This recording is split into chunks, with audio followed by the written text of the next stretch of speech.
Cal Poly Humboldt is located in Gutdini, or among the Redwoods, in the lands of the Wiyot peoples. Wiyot territory includes the tribes Blue Lake Rancheria, Bear River Rancheria, and the Wiyot tribe. We are fortunate in this region to also be surrounded by several thriving tribal nations, including the Hupa, Yurok, Karuk, Tolowa, and many different rancherias. Aulodina. Ayaki. Hey Young. Squeanakoi. Danayash. Welcome to Wiyot land. Wiyots have been here since time immemorial. This is our beautiful land that we sit on and each issue sits on. These are our homes, these are our lands. We have our big, massive redwoods that surround us, all of our rivers that surround us, our ocean that surrounds us. Everything that Creator gave us, we need to protect as He wanted us to. Here at the Blue Lake Rancheria, our elders have taught us that we're the original keepers of our land, that it's up to us to take care of our land. One of the tribe's cultural values is respecting the carrying capacity of the land, making sure that we respect the environment and its limits, and we act within that to make things better. Trinidad Rancheria has a land base of 109 acres and a membership of 254 members. The tribe is a federally recognized tribe with ancestral ties locally to the Yurok, Wiyot, Tolowa, Karuk, and Hupa peoples. The various tribes share similar cultural and historic traditions, but each has a distinct heritage. We were created in this land, as were the resources which allow for our people to flourish physically, culturally, and spiritually. Welcome to Big Lagoon Rancheria. We are Yurok and Tolowa people. We have a nonprofit called Two Feathers Native American Family Services. We take youth to learn about what it means to be a native person of this area. And being a native person of this area, as I hope you will see, is enjoying the beauty and the environment and the land that is here. So come up to Big Lagoon and check out how beautiful this area is. The Yurok tribe is the largest federally recognized tribe in California with a little over 6,500 members. Since time immemorial, Yurok people have been here managing the land and living within the resources we have, trying to create balance and stability for the world around us. We hope you can appreciate it, see it, and enjoy it, and participate in a sustainable way of life here in Yurok territory. The Risling Rancheria is about an hour north of Arcata. We're here in front of the Klamath River. Kikroy is how you would say it in Yurok. And we are salmon people culturally. We appreciate your walking softly on the land and acknowledging that this land has a rich history of Indigenous people that were here since time immemorial. Hupa is about 40 miles as the crow flies from Humboldt State. We hope that with traditional ecological knowledge of the land that we can be a model of sharing and finding a way in this future that looks a little troubling if we don't change our ways. The Karuk tribe is the third largest tribe in California. I'm very proud of our tribe and the efforts we've made to bring back our fish to our area, a food substance that has been missing for a long time. We want to make sure that we can work with places like Humboldt State who fully understand that we need to consult with the people who live in these areas. So if you're planning on visiting the area, please be respectful, and if you have any questions, reach out to the tribe. When you come to Tolowa country, you'll see rivers, ocean, mountains, the redwood trees. You'll see all those things. Our land is very important to us. And as we go into what we do every day, we take in consideration the spirit of the land. And there's a history waiting for you to understand. We're very proud of our connections here at Cal Poly Humboldt to tribal lands and tribal peoples.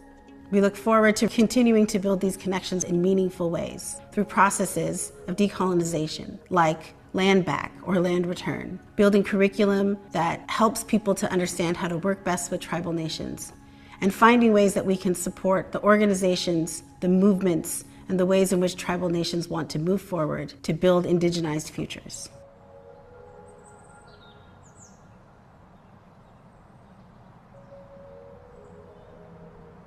I think we'll start with some quick introductions for folks. I'm Dr. Cutcha Risling Baldy. I'm actually joining you today from San Diego in the heart of Kumeyaay territory. I'm at San Diego State for an event, but I have I have black hair. I'm having a good hair day. I have black hair, and I'm wearing my reading glasses as well as a shirt with an red abalone design across it. And I'm just happy to be here. So I'll let Kaitlin introduce herself, and then I'll go ahead and share my screen. My name is Caitlin Reed. I, alongside Professor Risling Baldy, am an associate professor of Native American Studies at Cal Poly Humboldt. I use she, her pronouns, yeah, I also probably put too much thought into my description, but I decided to keep it short. I'm a cisgendered Indigenous woman in my 30s with light skin, dark brown hair, and probably grays that only I can see. They are tucked strategically away. And I'm wearing an acorn necklace today. And you will, if you don't know already, you will learn about the importance of acorns to California Indian peoples today. And we're really appreciative to be here and share with you some of the really exciting work we've been doing on our campus for the past couple of years. We are excited to present a very important kind of a student-led and community-driven project here on our campus. We're here to talk to you today about the Rote Dalagur Food Sovereignty Lab and Traditional Ecological Knowledges Institute to help us tell this story of how this space was dreamed into being. We have prepared a short video that tells the story of the lab that we are excited for you to see, and then we'll talk through some of the more specific projects that we're engaged in. So please enjoy.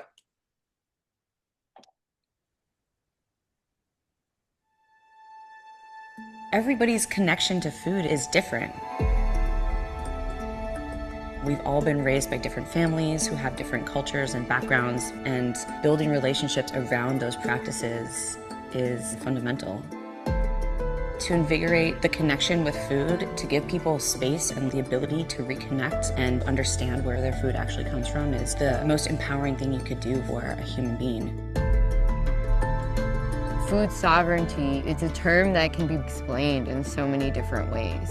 True sovereignty, I think, is our land back, and our medicines back, and all of our foods back, and our health back, and our mental health back. And all of that stems from being in balance and connected with the land. So food sovereignty is fundamentally connected to the restoration of contaminated landscapes, but also the return of native landscapes into Indigenous ownership and Indigenous stewardship. We need to think holistically about our foods, like we would think holistically about what our sovereignty is. And we need to think about not just the interconnection between sort of environmental justice in our foods, but also cultural, spiritual justice in our foods, criminal justice in our foods, and the ways in which we know at the heart of who we are that we should know our food.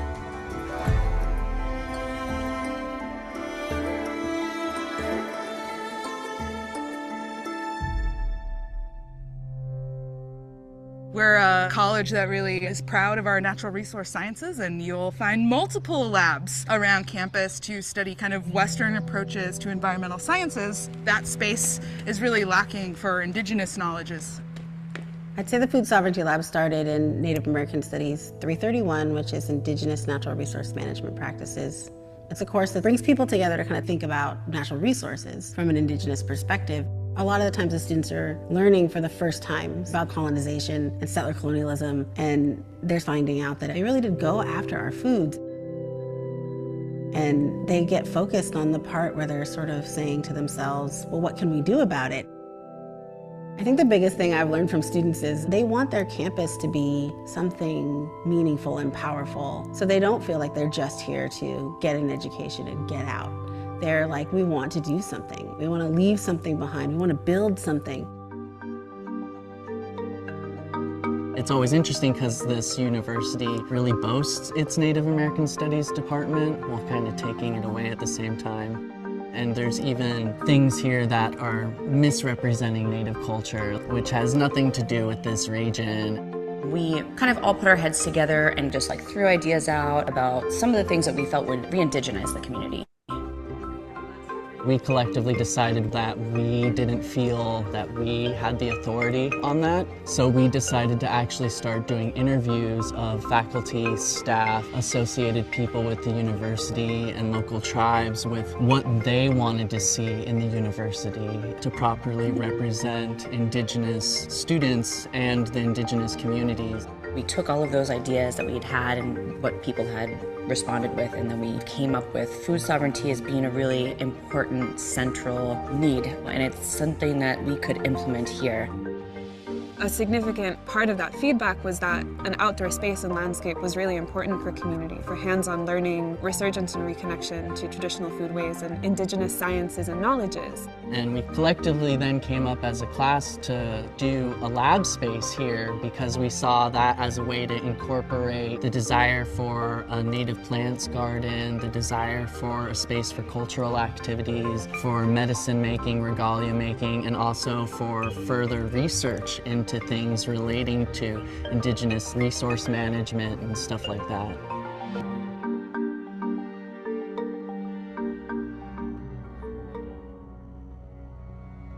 The Food Sovereignty Lab is not the first instance of indigenizing this campus. There have been movements since the university was founded of Indigenous peoples carving space out for themselves.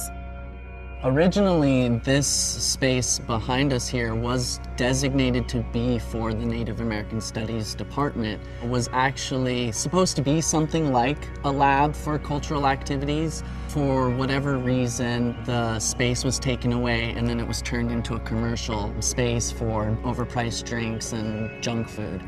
Ultimately, that space wasn't successful here and the university decided to close it down. We were like, well, there's this space. It's literally attached to the Native American Forum. It's right across from the building that houses the Native American Studies Department. It's right next to CCAT, which is all about food production. We should have a food sovereignty lab here. The students put in an application to acquire a space, and it was rejected because traditional ecological knowledge was not considered something that was applicable or useful for the entire student body. But I think what students who designed and proposed this project really want to get the campus community to understand is that Indigenous knowledge actually needs to be incorporated into all of our environmental sciences and can't be treated or siloed off to the side as something that's marginally interesting, but actually we need to reconfigure the way we think about landscape in this place in ways that center Indigenous experiences and Indigenous knowledges of this place.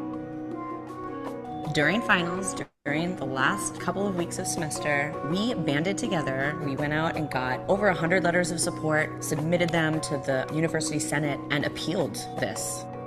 5 students, a representative of the Wiyot tribe, and Dr. Risling Baldy testified in front of the HSU Senate saying what a misuse of the campus's facilities it was to deny us, especially based on racial bias, that an Indigenous space couldn't be a space for everyone.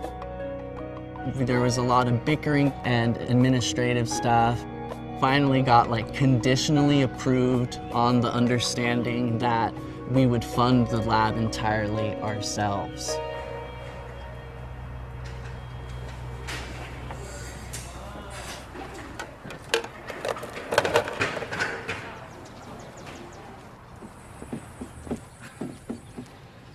We're very, very grateful to be here today with you all. I'm Dr. Cutcha Risling Baldy. The Food Sovereignty Lab, which is actually going to be right here in this building, as you might be able to see from all the signage. This was a project that was put together by students. This was a vision of theirs, and now should be open in fall.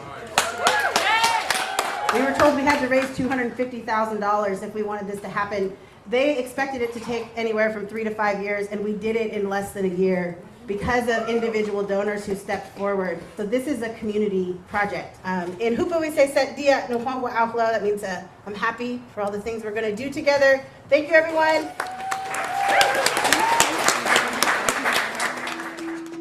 Before this space has already been built, before it's been renovated, it's already furthering students, it has programs, we're already giving back to our community and to our tribal members and partners. I mean, you guys are living it right now. We're at an Indigenous Foods Festival that came out of nowhere just because we were like, we should do cool stuff.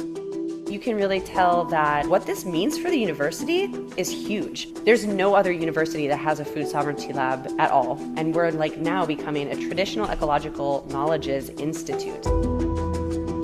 The interior of the Food Sovereignty Lab will include a commercial kitchen, plant drying racks, plant processing spaces, seed bank, community seating, computer stations, work tables, And in the exterior of the lab, we are envisioning this space actively with community feedback. The feedback we've received indicates that this space should include acorn processing, regalia making, community gathering area. This will also include a salmon cooking pit, which is currently established. This will also include a native plant landscape and signage that will introduce visitors to this place and how they can come and visit in a good way, a way that is respectful to the fact that this is Wiyot land. We gather here today on unceded Wiyot lands that were taken in the Wiyot peoples without consent, without compensation, and without just compensation to their tribal governance. So we acknowledge that today. Since Cal Poly Humboldt was established in this place, Wiyot peoples have not had access to this place. And these plants and these more than human relatives have not been sung to or cared for in a really long time. So now we're in a phase of reconnection. The reconnection of our traditional foods has been happening for a really long time. But when I think about Indigenous food sovereignty, I'm thinking about liberating our rivers, liberating our fish, returning fire to the landscape. Food sovereignty, I think, is so important in this particular moment. And I think this center, this institute really embodies the nature of that work. This is such a joyous moment, and I'm so happy to welcome you all to Ruth Alliger Food Sovereignty Lab and Traditional Ecological Knowledges Institute.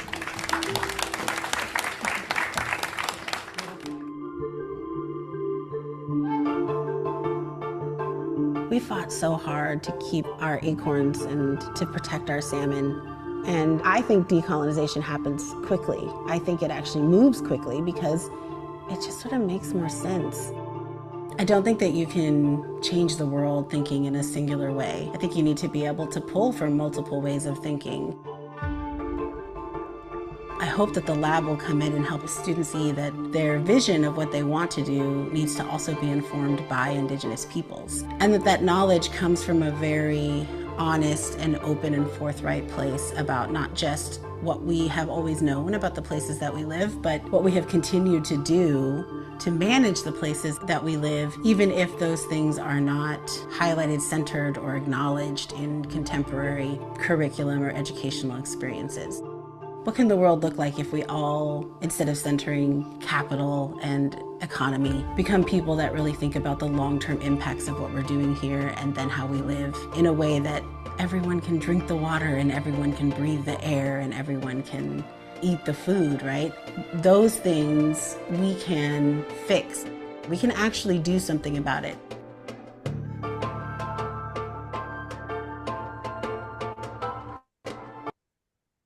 Before we get into the projects that the lab is engaged with, I wanted to provide some important historical context in California for why the revitalization of traditional foods is such an important and symbolic way to disrupt structures of settler colonialism. I'm assuming many of us in this space are familiar with the history of settler violence inflicted upon California Indian peoples. We are on a limited time frame, so unfortunately I can't dive into that lecture, but you can access a really important video from our social media, History of Native California, if you're unfamiliar. But as part of the settler colonial violence enacted through California, through the Spanish mission system, through the state-sponsored genocide that occurred during the California Gold Rush, our traditional foods are very much targeted as a site of violence. I'm going to use a phrase that you heard in the video coined by a Métis scholar named Zoe Todd, more than human relatives. And we really do think about our traditional foods not as natural resources that exist for the monetary accumulation of human beings, but that we exist in a relationship with those traditional foods, with those more than human relatives, and the functionality of that relationship is an important indicator, right, on the not only environmental health of our communities, but the social health of our communities.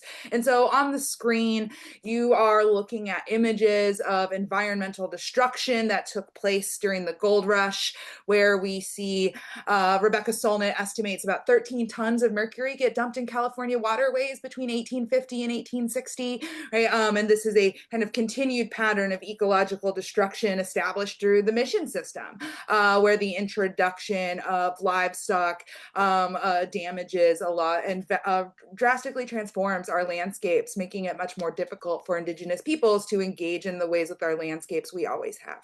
And so in the field of Native American studies, we do not kind of construct a human-centric hierarchy where things like genocide only happen to human people. And so we really underscore the fact that our more than human relatives have also experienced genocidal violence in California and beyond, right? There, in the bottom right, you are looking at a photograph from 1892. This is a pile of American bison skulls following the U.S. Army's directive to kill bison to politically and economically weaken Oceti-Sakowin Nation, right? Where we are from, the Klamath River is home to the largest American fish kill in 2002. The conservative estimate is that roughly 70,000 salmon died in that fish kill. And so for us, it is very important to link and connect the violence that California Indian peoples have experienced through settler colonial invasion, the radical transformations of our landscapes, the criminalization of our traditional ecological knowledge, and recognizing that Indigenous peoples are not the only beings that are experiencing that, but our kind of restoration of our communities happens in tandem, right, with our more than human relatives. And so part of the work we do is recognizing the way that contemporary disproportionate health impacts in Indigenous communities is a continuation of settler colonial violence, and restoring access to our traditional foods, again, is about much more than food. You can't have food without land. So Indigenous food sovereignty is really a land back movement. It's a fire back movement. It's a get the dams out of this river movement. And so, Cutcha, I think I'm ready for you to go to the next slide. And so for us, the Food Sovereignty Lab really embodies many of the themes that are being articulated through our conference this year.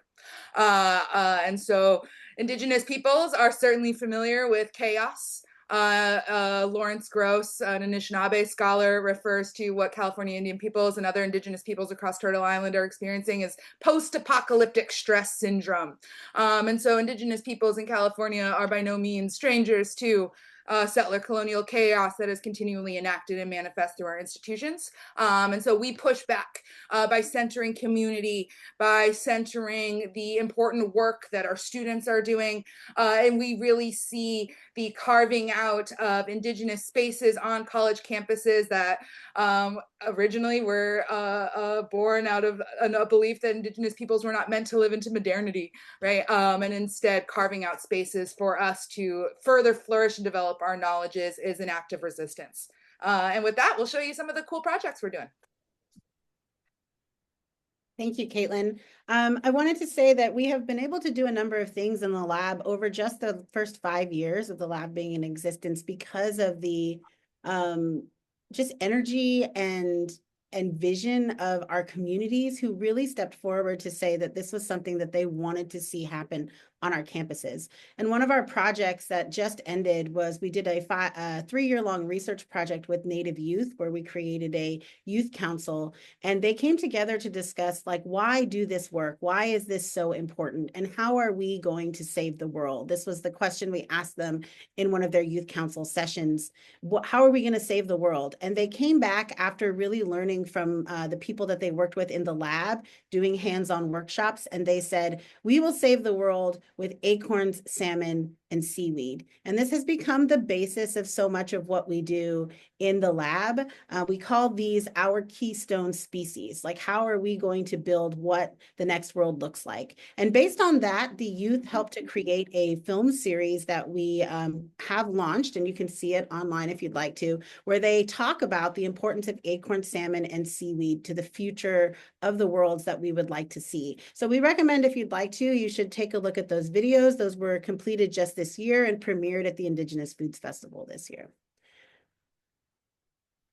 I think one thing important to note is the vision of students has always been what they would like to see their community reflect back to the communities around them. And we really think about this as the before of the former Hilltop Marketplace to what it has become, where again, it was a store that primarily would sell energy drinks or junk food, and it has now become a space where students and community and folks can come together and really work hands-on to learn with and from each other and build research that really says, how are we going to give back to our communities? I think one thing to keep in mind is that while our initial estimate for the renovation was about $250,000, it was quickly raised to about $458,000 post-COVID, and total has cost us about $612,000, of which it was primarily students and volunteers and our community that stepped forward to raise that funding. And I think that that is a really demonstrative moment of what happens when you can build community with your campus. We've now been actively using the lab for the past we've been putting it together for about 5 years. We've been actively using it for like the past year. We've built a number of projects and programs, including right now, this is like our kind of running grants that we have, as well as the staff members that we have been able to hire. A majority of our staff members are students, either undergraduate or graduate students. And we also have some full-time staff members, many of which were either volunteers or students who worked in the lab and have now moved into full-time staff positions that are all grant funded. We don't have any recurring funding that comes from the university budget or the state budget yet. We are hoping to work on it, but not at this time. So much of our grant funds and our donated funds, we really put toward our staff, and we have a value of what it means to build a staff that can really envision projects that are going to make a difference in their communities and really foreground community-based research. Our programs, which we're going to again go through very quickly, include our Chef in Residence program, our Indigenous Foods Festival, Wiyot Plaza, our Food Sovereignty Lab class. But you'll see just the multiple ways, and all of these programs were developed in partnership with tribes.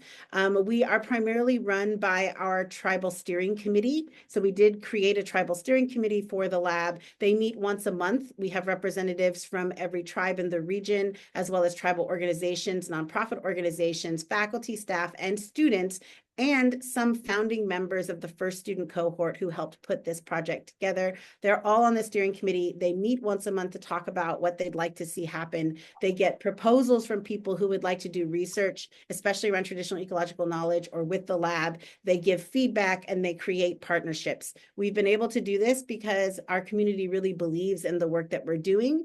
And I think it's been a really important demonstration of what happens when you can bring community into the research that you're doing.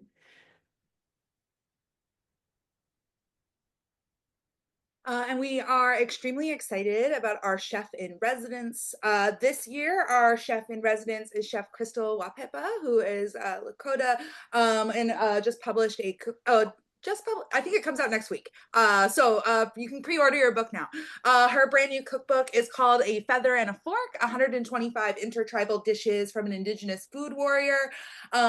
We also had our chef in residence do some workshops on the fall, and we made some bison fat together that we had put seasonings and flavors in, and it was amazing.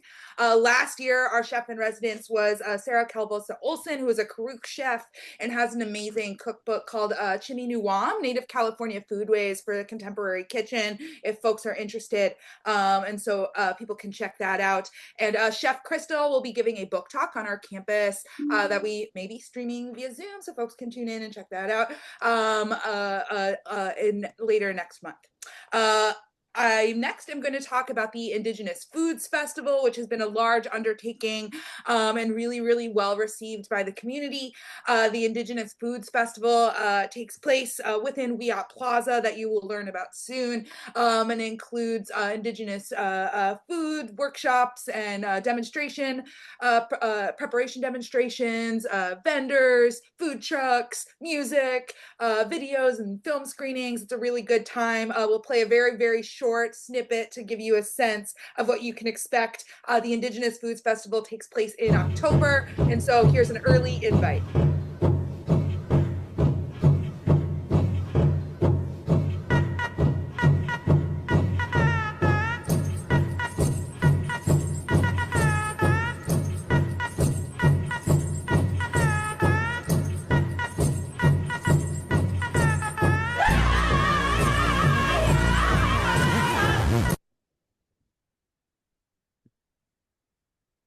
know that song.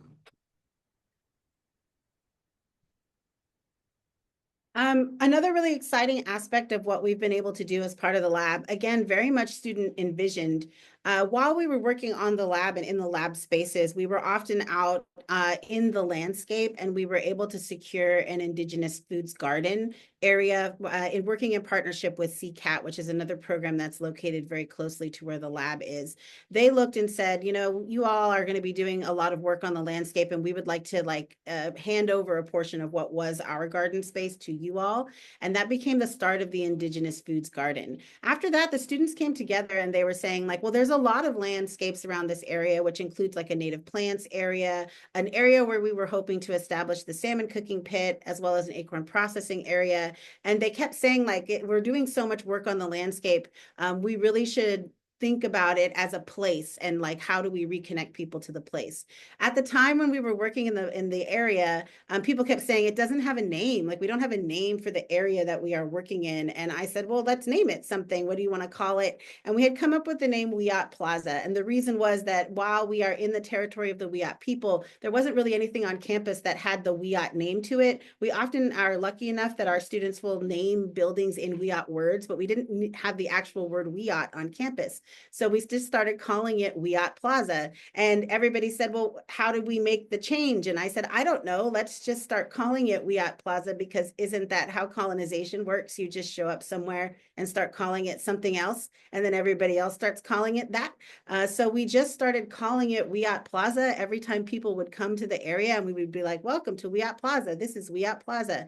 At first they were calling it the BSS Courtyard, and then we would be like, no, it's Wiyot Plaza, until our opening at the lab, when the chairman of the Wiyot tribe, Ted Hernandez, stood up to do his speech to welcome everybody to the space. And he stood up in front of the podium and he said, welcome to Wiyot Plaza. And we were like, it's official. It is now Wiyot Plaza. And so we did that for quite a while, until the university did go through the process of working with the Wiyot tribe. It is now officially named Wiyot Plaza. Alongside that, the students worked on an agreement, and we think it is the first agreement, at least in the CSU. We have not been able to find any others throughout the United States either, where we are in a co-management agreement between the Native American Studies Department and the university, where we created the co-management agreement from scratch, and we put it together to say that we would be managing the landscapes that surround the lab according to Indigenous traditional ecological knowledge, and would work in partnership with the university to have that happen, so that we could build demonstration areas that show what that means and what that looks like to really use Indigenous science. So our now Wiyot Plaza area includes an Indigenous garden, a salmon cooking pit, an acorn processing center, a native plant landscape, as well as a redwood forested space and woodland area. Wiyot Plaza now is in full operation. We have a full-time site manager, again, grant funded, not funded through the university, but we are able to right now fund things like weekly volunteer days, classes that come and use the area. We do a lot of organizational and youth tours. We bring in, I think we calculated we had over 5,000 like student and other youth come through the lab last year. And we were able to really demonstrate the importance of the work that we do. Youth love to come into the space, and I'm saying elementary, junior high, high school youth, and learn about what's happening at Cal Poly Humboldt, and then think about the places that they might want to work in. They get very excited about coming and seeing the lab. We also established a salmon cooking pit area where we're able to traditionally cook salmon in the region, in the area for events. Alongside that, we also established our food sovereignty lab course. This is something that we're really excited about, because it really builds an opportunity for people to get hands-on learning projects with the lab. We offer it every semester. They also do a lot of work in Wiyot Plaza, as well as building community connections.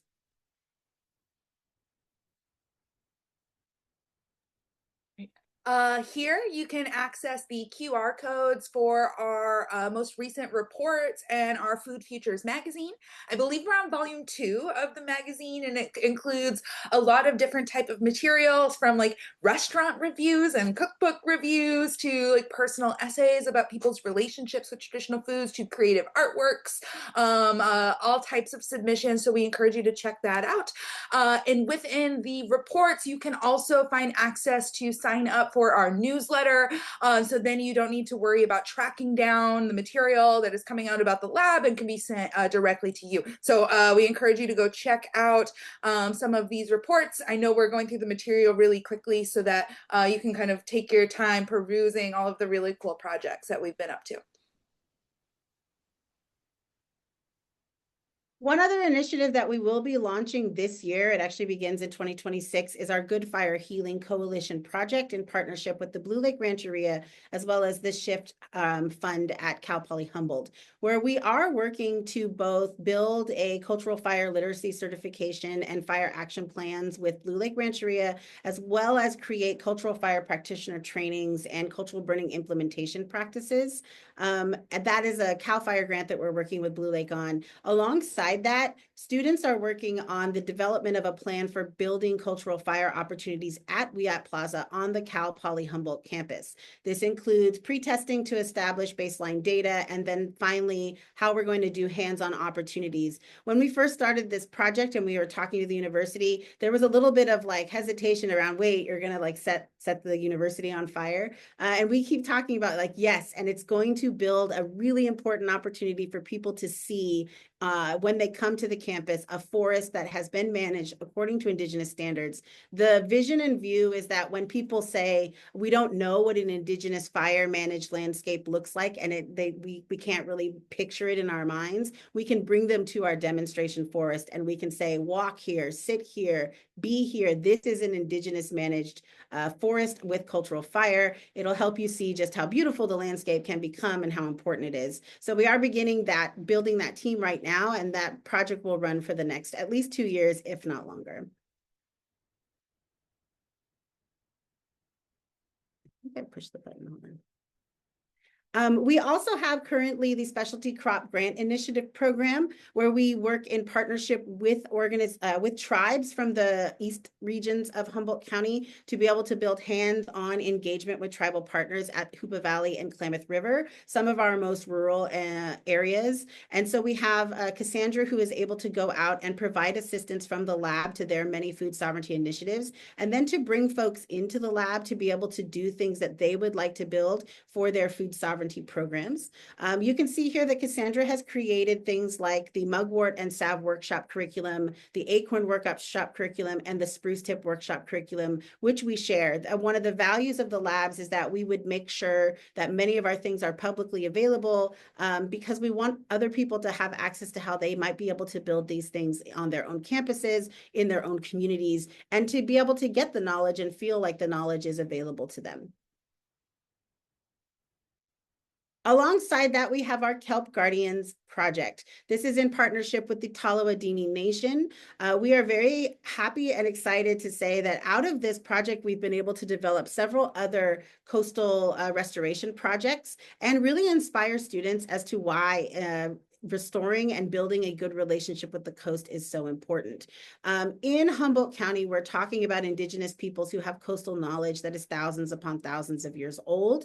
And the idea of the Kelp Guardians project is how can we help people to understand why kelp is at the heart of how we will build climate resiliency for the next thousands of years. And I have learned so much about kelp as a director. I will tell you, I'm not a kelp expert, but when we brought in our team, which included graduate students, undergraduate students, interns, to build this kelp project alongside Tolowa, I have learned so much about kelp. I have bought in to kelp, and I will tell you, they have built so many resources that if you ever want people to start to kind of really think about why kelp is so important, please use the resources that they've created. This includes curriculum, presentations, activities, events that you can do, ways that you can understand like how important kelp is. We have an outcomes report that was recently published. Within this project so far, our graduate student program coordinator, who is a graduate student that did this as part of their graduate project, as well as got paid to be the program coordinator, along with their interns and undergraduate staff, have done 38 events with 72 partners, approximately 5,000 community participants over the 2-year project, and 1,744 youth participants to create what became the Kelp Guardians curriculum and outreach materials to really try to get our communities and young people to think about kelp as very important to the future of the world. One highlight I wanted to point out is that alongside that, we have our Food Sovereignty Lab Internship Fellowship Program, where we fund 5 interns each year. They are able to get a stipend as well as a budget for being able to complete their projects. In the first year that we did internships, we had people develop outreach materials for Friends of the Dunes, really working on how you do mushroom restoration, working with Indigenous food and like landscape restoration. And Delaney, who you see here in the middle, was actually one of our interns who then became a graduate student because they were so interested in the work that was happening in the lab. So we funded them as a graduate student and also hired them as the head of the Kelp Guardians Research Project. And since Delaney had served as the internship, then became one of the internship TAs and was able to help guide interns along the process of what became our Kelp Guardians interns. And I wanted to highlight some of the projects. This is not all of the projects that came out of the Kelp Guardians internships, but the first one I wanted to mention very clearly is that Annette is working on the restoration of acid kelp, or what they call Desmorestia. This has never been done before. In fact, most papers and research will say that you cannot grow Desmorestia in the lab, and they're trying to build it for the potential of restoration, and Annette has been able to do it. And this is so exciting for us in terms of the process that Annette is building to make that happen, building a relationship with this more than human relative. The interns are very dedicated to their work. You will see that they all find new ways that they can engage, including Willow, who developed a number of materials that we now are able to give out from the lab, including bookmarks, sticker pages, stickers with information on them, all about the ways in which kelp is connected to every species that you may actually find, and see how important it is to the restoration. So if you'd like to explore it, there's so many things that we've built curriculum-wise to be able to help people to engage with kelp. So as Dr. Risling Baldy mentioned a little bit earlier in our presentation, and something that was hit on in the video, we do not receive kind of a reliable source of funding from our own university, and our lab is entirely grant funded. One thing that we are really proud of is that the vast majority of our donors give us $5 donations or less, and there are I think thousands of them. And so for us, that really demonstrates that our students are invested in the work that we are doing, that our community is invested in the work that they're doing, that local tribal nations. And I should say, we've also, I don't want to discount, we have had some very generous, I'm thinking of Great Rancheria, for example, and tribal nations that have really kind of shown up for us. But we do rely heavily on donations to keep our staff employed and to keep the programs that we are operating in the lab functioning. And so one of the things that Dr. Risling Baldy will often say, and if folks haven't seen her lecture, What Good is a Land Acknowledgement? It's available on our YouTube channel, check it out. But one of the things we often talk about in Native American studies is that if we are going to stand up and say land acknowledgements, we have to ask ourselves, what does that compel us to do? And so often when we deliver land acknowledgements, we will provide opportunity for folks to kind of follow up on that statement and through action. And so we have some free options. I remember what it was like to be a student. You can follow the work that we are doing on social media, subscribe to our newsletter, get our reports, and engage that way. And then if folks are able to, we strongly encourage folks to provide a donation to the Food Sovereignty Lab to continue to support this work that we are doing. I'm going to wind down our presentation now. I know we have some time for some Q&A, but we often facilitate field trips and visits to the lab. And so if you are thinking about how your center, your institute needs to come and visit the lab, please reach out to us. We love hosting people. And please consider this an early invitation to the Indigenous Foods Festival in October of 2026. Hope to see you there.